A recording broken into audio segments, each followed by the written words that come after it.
For several years now, I've been ruminating on how to best communicate things that are coming as far as my ministry, where all of this is going. And after so much time, it's interesting, I've decided the best way to address this is to just speak extemporaneously about it. And maybe that's the best way to avoid saying things that I shouldn't, and also to avoid making this a 650-page book, which it would have to be. And so I'm going to spare a whole lot of scriptures and just try to make everything as concise as I possibly can and speak to you very plainly about it. So what pushed what pushed us over the edge is a series of communications with 3 or more people in the last week or two. The most recent of which was what I read this morning. And it was an email from someone, and I just want to read the snippet of what he said that was like, those coin pusher machines in the arcades. I think that's a thing of the past, but some of you are old enough to know what I'm talking about. It pushed it all over. So he says, I'm wondering how I can increase desire. Sometimes I know exactly what to do, but I admit I often don't want to do what I know is best. I'm assuming there's something I'm missing in desire, perhaps information I haven't considered. Any insights will help. Now, I'm going to back up a little bit and then we're going to go into that. So let's say that you were alive in the time of Jesus, and let's say that you were one of these people that had a lifelong debilitating situation, maybe a terminal illness. Maybe even like Lazarus, you were actually dead. And let's say that you applied to Jesus for help, or in the case of Lazarus, well, I guess he still did want Jesus to come help him, but he happened to die before that could happen. Anyway, so you've applied to Jesus for help, and he helps you, and he alleviates this extremely serious situation that you have. Why did he do it? Why did he do it? Well, the answer is to glorify the Father. That's what he says again and again, particularly in the book of John. What does it mean to glorify? It means to expand your understanding of the goodness of God. What does that mean? Well, there's a content question and there's a value question. Now, this is germane. It's critical to understand this if you want to live the gospel, if you want to achieve the things we're on this earth to achieve. Now, we can boil all this down and say it very, very simply. We're here to understand more about Jesus and to live everything we understand. That is the path to the greatest joy. Just being able to say that in such plainness cuts through thousands of pages of scriptures that are beyond the comprehension of most people.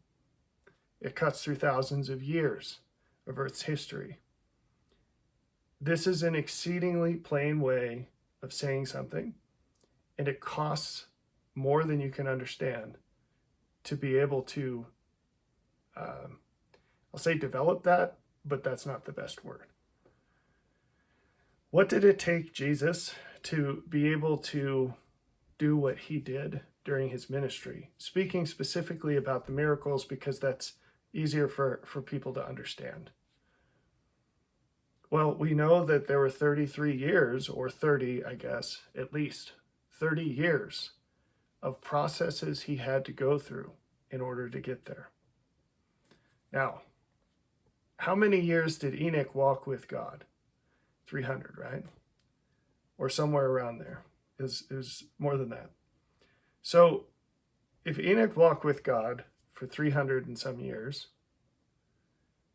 what did he learn in that time and how? Now, whatever the answer is to that question, did Jesus know more than Enoch? He did. Was he more than Enoch? He was. Did he arrive that way? He did not. There were differences in how Jesus arrived to earth in Enoch, but they weren't directly connected to this. And so here's my question for you. What did Jesus have to experience? How was this compressed down? Because he received more than Enoch, and yet he did it in 30 to 33 years. And Enoch took hundreds of years to receive less. How did Jesus do that? And if Jesus did it in 30 years, how long would it take you to learn the same and become the same? Now, most Christians don't believe it's possible to even approach that. They don't even bother trying. In fact, they glorify the idea that religion exists so that you don't have to be righteous, which is quite a twist, isn't it?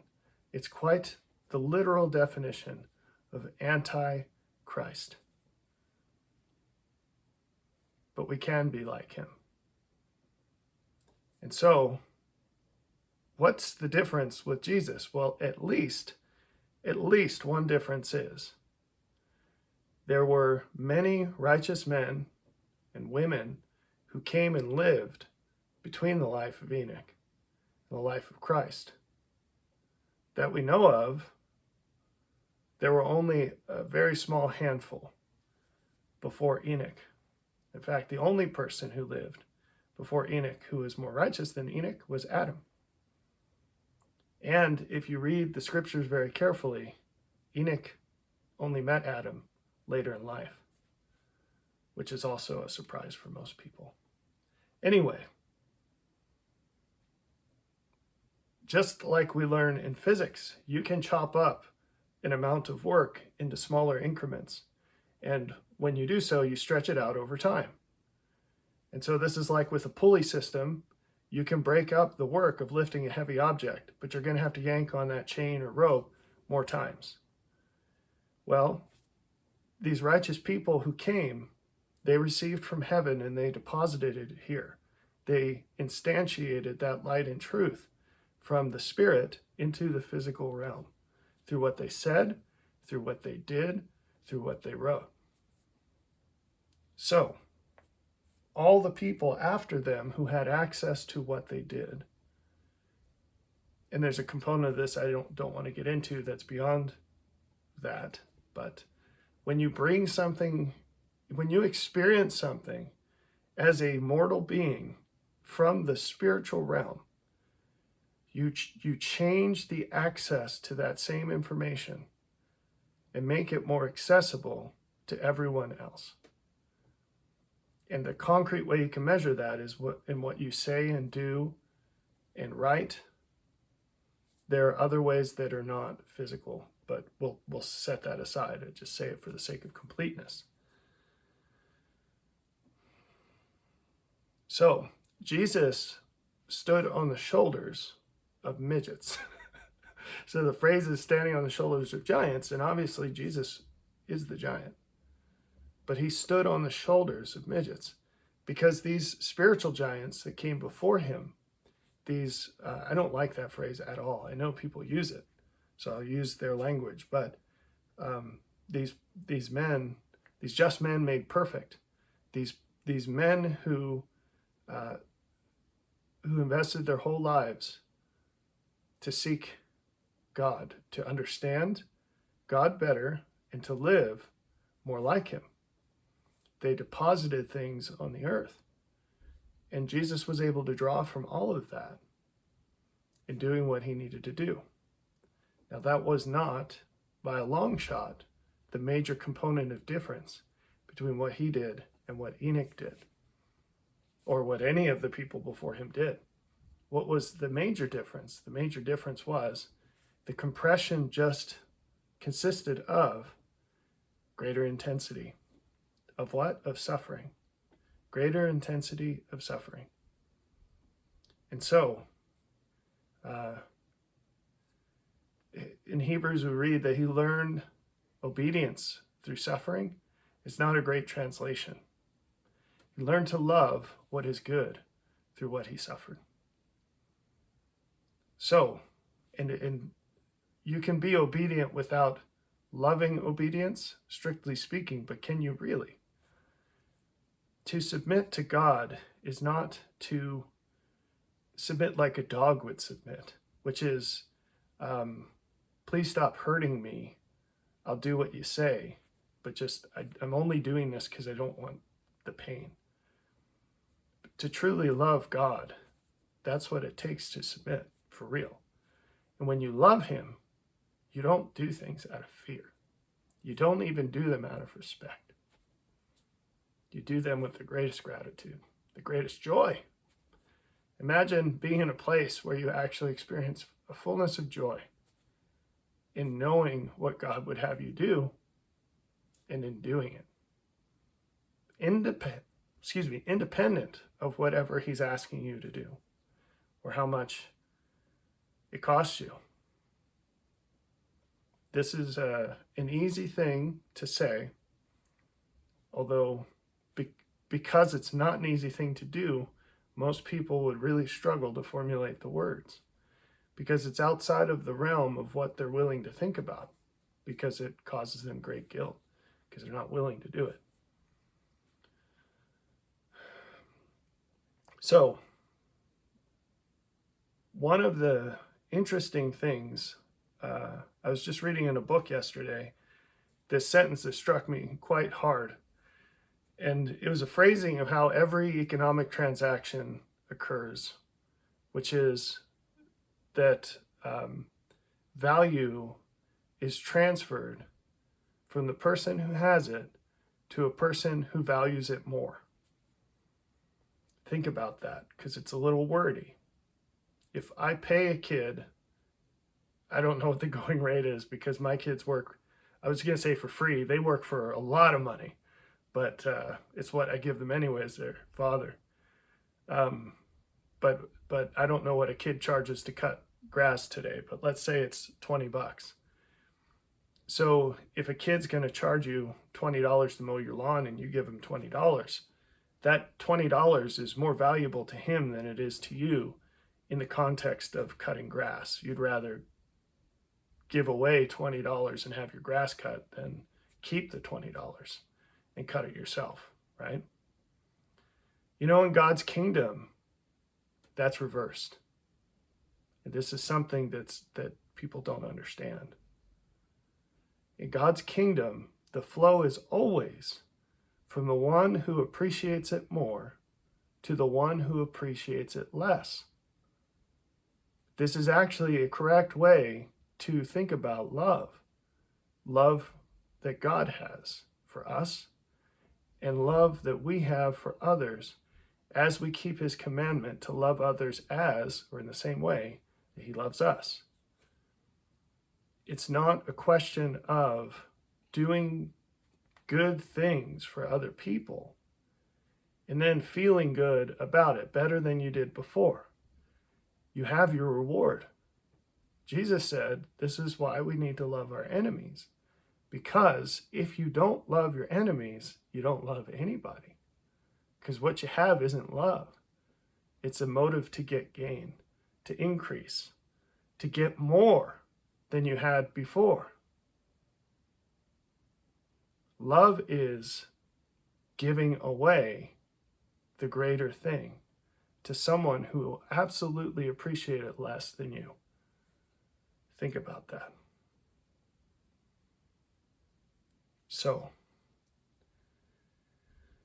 when Jesus healed people, he was taking 30 years of the most valuable thing, the most painful experience that anyone had ever experienced, and emitting an extract from that into someone who absolutely, positively could not comprehend what it was worth. Why didn't Jesus heal everyone? Why doesn't he heal everyone? And again, we're just narrowly thinking about in terms of miracles. Why doesn't he give you everything that you ask for? He gives me everything I ask for in fulfillment of the promises littered through the scriptures. Why doesn't he give you everything that you ask for? Because your value is not aligned with his. what you value and by how much is not aligned with him. Now, before I said, the purpose of the gospel, the whole reason we're here, is to learn more about Jesus and to live up to what we know about him. Another way of phrasing that is to learn what he would do in our place and to want to do it. To understand what he values and by how much. Now, when I said it before, you probably felt like, well, yeah, well, duh. And yet, even in that phrasing, you will not hear that in any church. And people who would say it have probably heard it from me or someone who heard it from me. But now when I say, in even plainer speech, we're here to learn what God values and by how much. And we're here to believe that. No one will tell you that because they don't understand and they're not there. But once someone has said it, all of these scales fall from our eyes. More correctly, we cut the fat from around our hearts. We circumcise our hearts. That's the scriptural phrase. Because your desire, that's your heart, right? What you want and why you want it and how much. So, he can't give you what you want all the time. He can't heal you all the time. Because the very reason we're here in the situations we are to help us gain that sense of value. That's the most important thing. That's the crux of it all, which is a very interesting choice of words. We have to learn to value what God values. We have to learn what he values. We have to learn by how much. And essentially all of the gospel is to that end. It's all wrapped up in that. And so there are times when giving someone what they want helps that. But typically it's reserved to the situations where this is the channel of learning more of those things, and what you want happens to align with it just a little. And it's enough to get you on one step closer to that end. If you want an example of this, if you go in the Book of Mormon to when Ammon is teaching the king, or it might be when Aaron is teaching his father. Whatever the case may be, the king in question starts asking about the Great Spirit. And he starts asking these questions that are sincere. He really, really wants to know. But Ammon knows what he actually would be asking if he knew more. And these things overlap enough for Ammon or Aaron, whoever it is, for the missionary to give the next increment that aligns with what the person desires, but also aligns with what they should desire. Do you see how that works? You should go reread that, and you'll see what I'm talking about. And it's very rare that those things overlap, but that's what an expert teacher has to do, is have a sense of all of that and steer someone in the right direction, because their motivation is what drives them to learn. But there's a destination that's almost surely different between the teacher and the student, which is very appropriate for this discussion. What you think this is all headed to is almost surely dead wrong. The good news is, and one of the prime reasons I want to make this video is, there are definitely things you're going to find to be crazy in this path, but they're not the things that you're worried about. They're the things you would be worried about if you knew better. And I'm smiling because they're not actually crazy at all. but they're things that you're going to look back and see in the scriptures, and it's just going to click, and you're going to say, man, just like the things I've already said here. You hear them and you're like, well, that's different, but it makes total sense. Or, well, duh. Those are the two reactions. And that shouldn't change. But once it's unlocked, it's like a puzzle, and then you see it. And then you could do it again, and it would be very easy compared to the impossibility of doing it before having heard it. It's very important to understand that, because we take for granted, we take lightly the things that make the most sense after we're shown. So I was going to show you on my phone an example of this, because sometimes I do just give the answer knowing full well that the person asking cannot comprehend what it costs or even what it means. That overlap is small, but it's still in the right direction, and so I go for it. Someone asked me, I can remember what it was about. This was yesterday. This is another person in the chain of why I'm doing this now. He asked me a question about prodigies, about people that seem to have an excess of talent in some specific thing. And what's the relationship between that and God in a nutshell? And I said, well, it's complicated, which is always the answer. It's complicated. And that's a real key to why you don't already understand these things if you don't. It's because, we say you take it lightly and everybody's like, oh, that's bad. I don't want to be like that. And I'm offended that anyone would suggest it. Okay, let's put it in different phrasing so that we can navigate around your unwillingness to see yourself as you really are when that's bad. And every time you create light, you will create a shadow, right? Until that light is directly overhead. Brighter and brighter until the perfect day.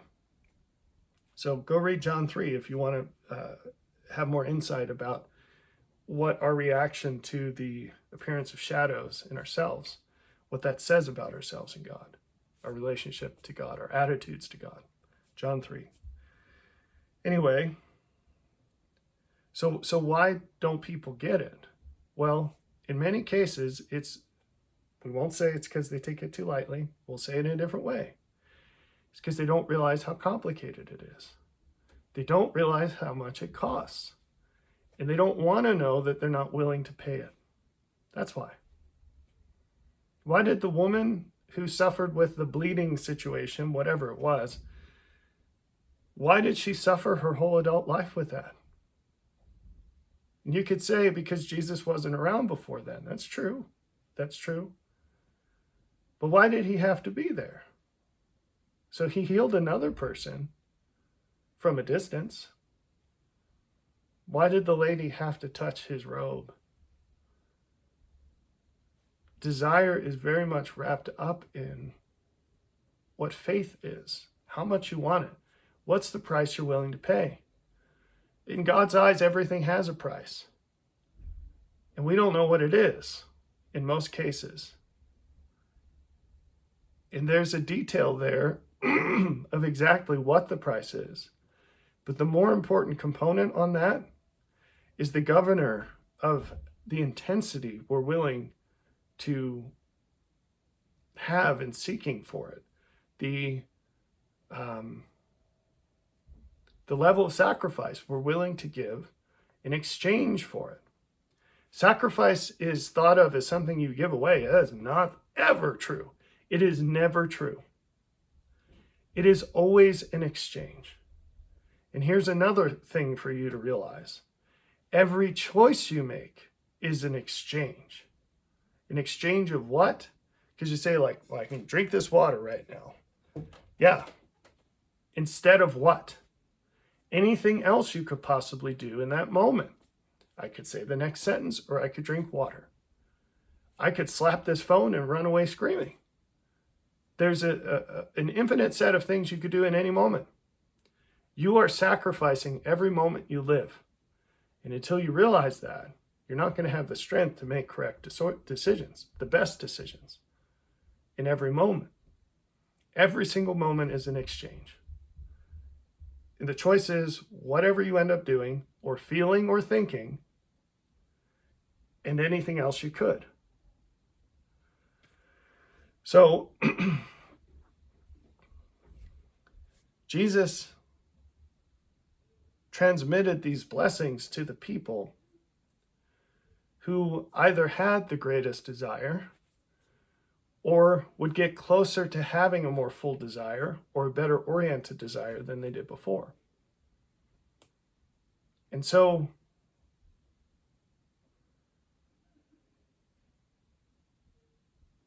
desire is an extremely important concept to understand. And just in talking about it for a couple minutes here, hopefully you get the sense that there's a lot more than you thought about. I have 2 or 3 books in the works that deal with this topic. But this question from this person, I'm sure he wants to know. And you're probably going to watch this, so I'll just speak to you directly here. And if it applies to anyone else, you can apply it, and it will. And if it applies to something lateral to this, which it will, apply it there. Because the general concept is what I'm going for here. The number one thing you can do to increase desire, this is a meta level question, it's fantastic for this, is to realize that most of the time when you don't have what you want, it's because you're not willing to pay the price. And that includes this question about desire, because the answer can't come to you in an email.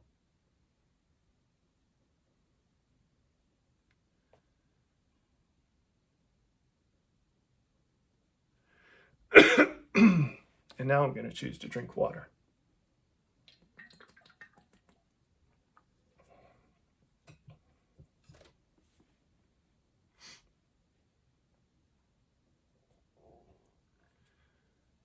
The next set of ideas I need to talk about here, that is completely, these are completely related to that, is the fractal nature of truth. So what is a fractal? A fractal is an image that's drawn through applying an equation again and again and again. And that sounds really tricky, but it's easier to see this visually, and you can look online for examples of these. You'll get this really ornate image. It's a pattern, right? But then you can zoom into the fractal. And what this means is what you're doing is you're applying that equation again and again and again in that region. And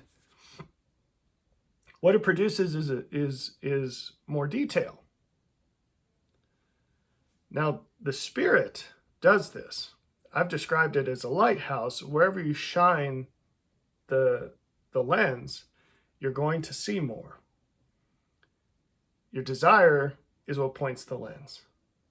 What you choose to attend to, what you choose to pay attention to, what you choose to want, and it is a choice, that is what you'll see more of. The Lord will teach you more about that. Now, most people waste their lives distracting themselves from that light or shining it on something that's just what they do at work. And the fact is that he's willing to teach you, and sometimes they just shine it at what they do at church. But usually that's not the case, because pretty soon the Lord will teach you things that'll get you thrown out of your church. But anyway, and you can't be selective about this. As you try to be selective, he'll just shut the whole light down. Any intentional ignoring of information that the light reveals dims the whole light. So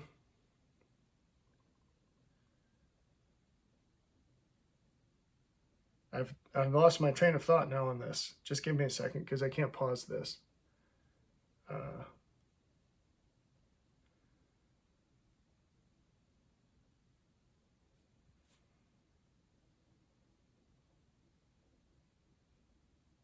We were talking about fractals.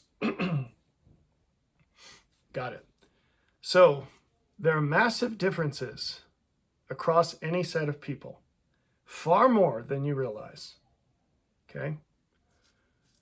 One of the differences is how they react to the same situation. My favorite example of this is in the book of Helaman, when the prophet Nephi gets pinned down by these people, and he ends up telling them correctly that their chief judge has been murdered, and he says who did it, and he says how they'll find out. And of course they find out. And you can look, because there's an explicit description of the different reactions from different people, and you could class them together into groups. Some people react to that by saying, he's obviously a prophet, he obviously has supernatural information from God, and he happens to have just told us that we're being very wicked and God's going to destroy us if we don't repent. So I'm going to go off and repent, and I'm going to get baptized. And they do that. And some people, and it just cascades from there, right? There's a large group of people who just dive deeper into darkness as a result of this, because they refuse to believe. Even with all that evidence, they refuse to believe. And the larger the evidence that you ignore or reject, the more you'll shift over into that dimness of light. The more your light will dim. So it's a catalyst and a response, and there's always a response. Staying the same is not an option. So how does this have to do with the fractal nature of truth? What I said there was that there's a vast difference in response across people. Some people will do an awful lot. They will change an awful lot in their lives if you show them the fractal fully zoomed out. They say, oh wow, there's tons of things in my life I can change and I should change because of this. Some people, you have to zoom in for a really long time and say, write a whole book on one little idea that you should be able to communicate in one sentence.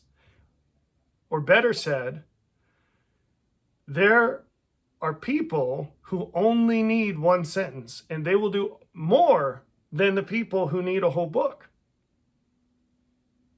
And there are some people who need a whole book. There are some people who need 10 books. There are some people who need to be face to face and in like a father-son relationship in some dude's house to get an idea. And there are particulars of this that I will lay out fully later to make the argument about this and explain why it is and how it works. But there's substance there. Just take my word for it that there's substance there. You can agree or disagree once I lay it out.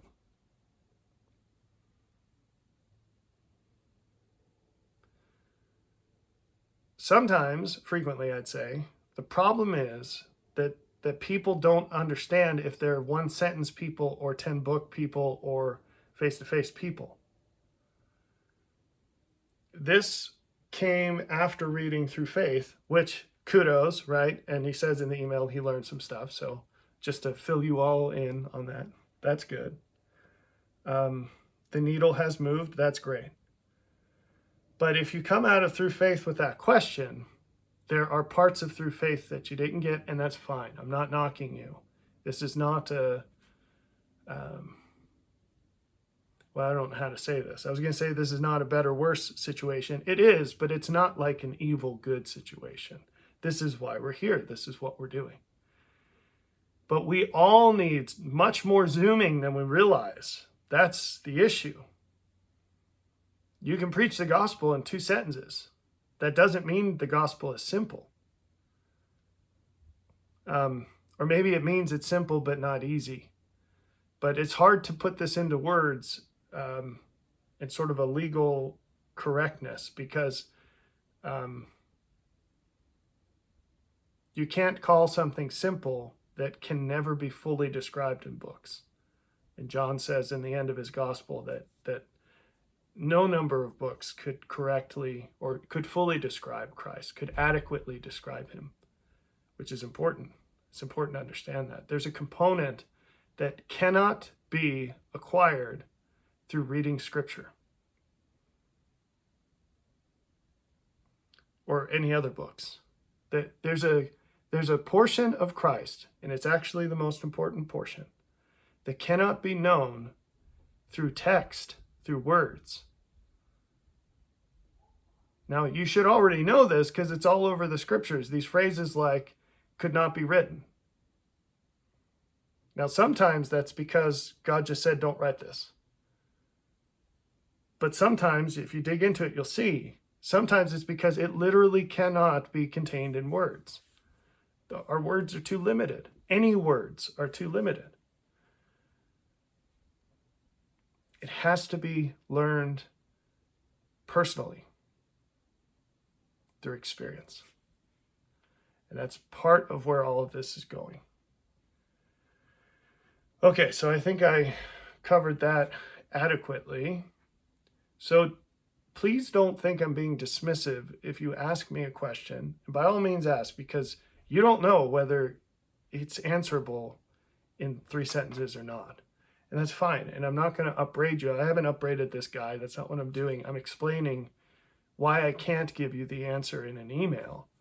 But I'm not chiding you for having asked.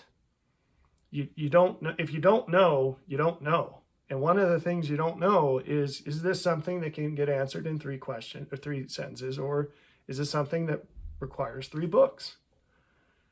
And which of those it is depends in a great deal on you. There are people who I could answer that to in a few sentences. But there's more going on there where they're able to look at the whole fractal and get it. So, how does this provide a wonderful context for saying where all of this is going? Well, I'm showing to you that on the one hand, where all this is going is going to be a well, duh, I get it. It's just all I'm doing is showing you Jesus. That is my mission, is to show you Jesus and to give a sufficient argument to persuade you to be like him. That is my mission, to demonstrate the Lord and provide a sufficient argument as to why you should be that way. That's very concise. It's very plain. Everything I do fits in that container in my whole life.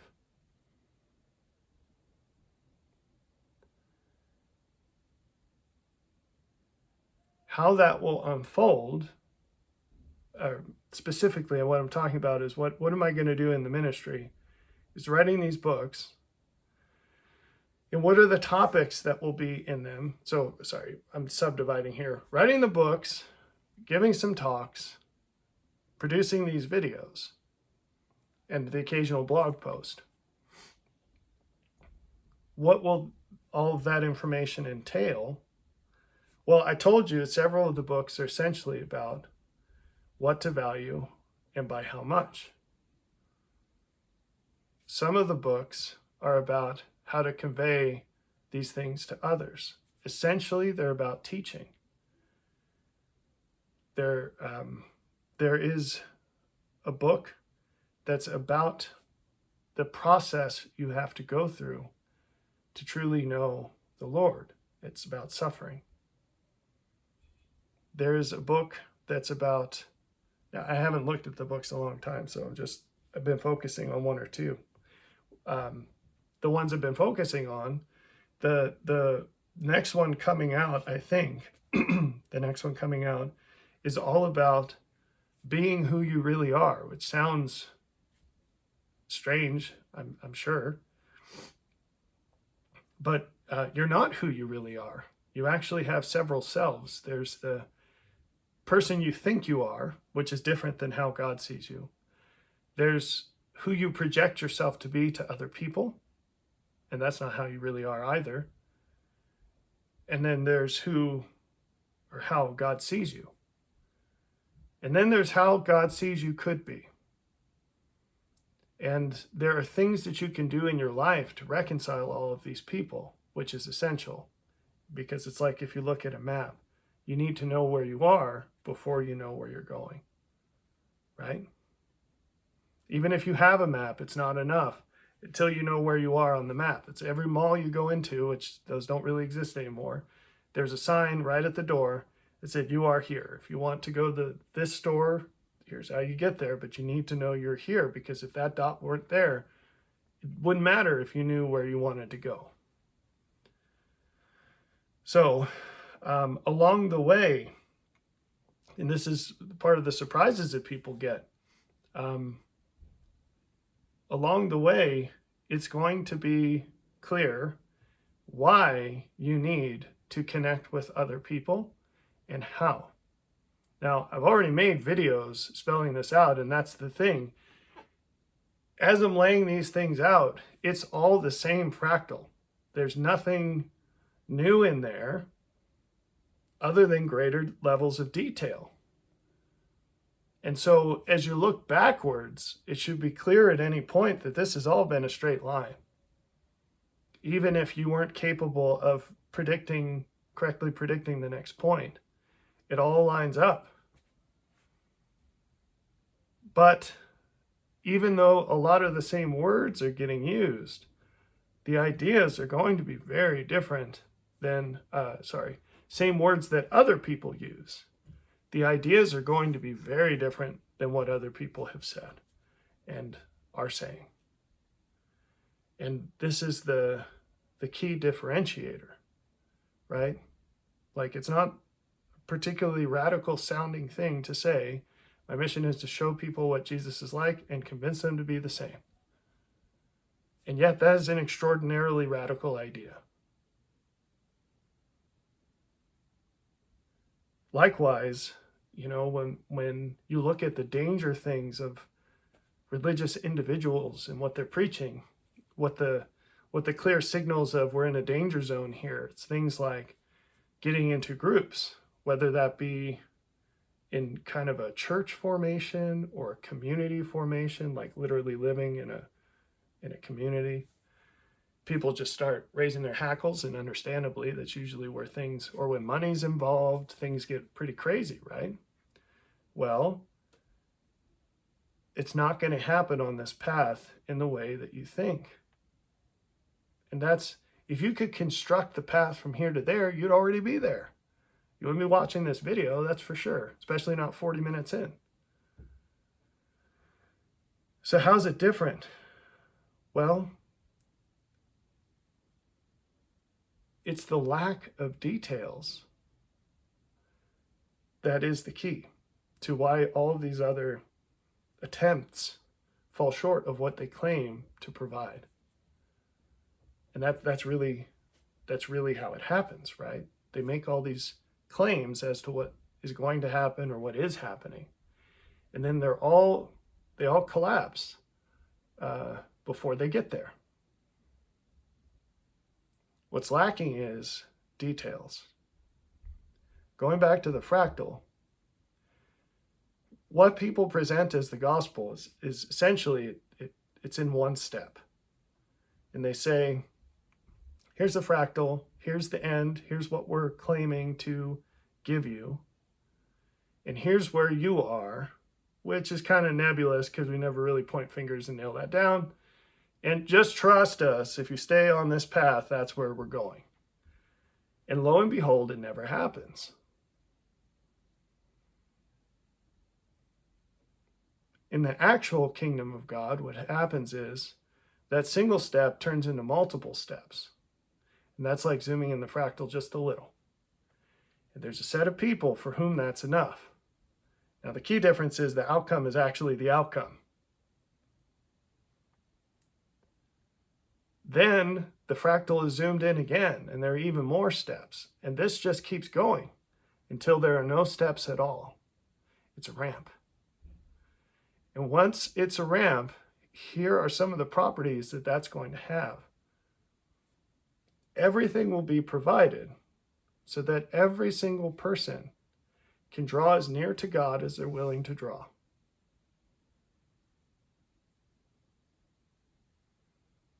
What will be required to provide that are a lot of information, is a lot of information that's not available yet at a massively higher resolution than is publicly available, with many human examples that don't currently exist.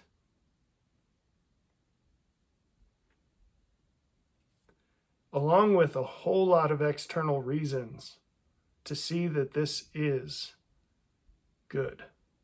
And not just good, but better than anything. And this is God. It's not a church. It's not any of these other things that you're used to. It's to glorify God. In order to glorify God, you have to be shown more of what he's like, and you have to believe more. You have to desire it more. That's it. Coming full circle to this email. You have to desire him more. You have to see his properties as good and as better than anything else. And because I'm here, and because I feel like it, here's my several sentence attempt at answering this question, which is cheating because I've given you 46 minutes of instruction preceding this. But let's just wink our eyes and pretend that didn't happen, although you know everything I just said still. How can you increase desire? Learn more about reality. Your desire is not some magical thing where, some Disney movie and your heart's just pointed in some direction arbitrarily. Your desire is a rank order list of what you value, why you value it, and how much you value it. And how much is the order on the list. That's you can only denominate value in terms of what you're willing to give away to get something, what you're willing to do without to get it. And so if you look at desire, if you look at sin, and you say, this is a sin I struggle with, the issue is that thing is higher on the list than it should be. Now, people struggle because they try to get the thing off the list. Here's the magical thing about understanding this correctly. You never have to take anything off the list. If you understand reality, sins push themselves down on the list. And because we're finite creatures, you can never get around to it. Let's say you're a heroin addict, and I had a close friend who unfortunately, he died from overdosing on heroin. He was my neighbor. I loved the guy. He's a great guy, great father, and he really struggled with this. And the problem is he never honestly recognized, and it's addiction is that we talk about how the problem is never the problem. The problem with addiction is never addiction. It's always honesty. It's not some weird chemical magnetism that you have towards something and, I can't control it. That's BS.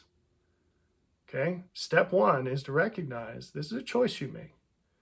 And then ask yourself why. Why do you choose this? The answer, the only answer, is that you do not value all the things that are better than that can't coexist with it, as much as you should. Not should because some person says you should, but you should because you see the reality of the situation.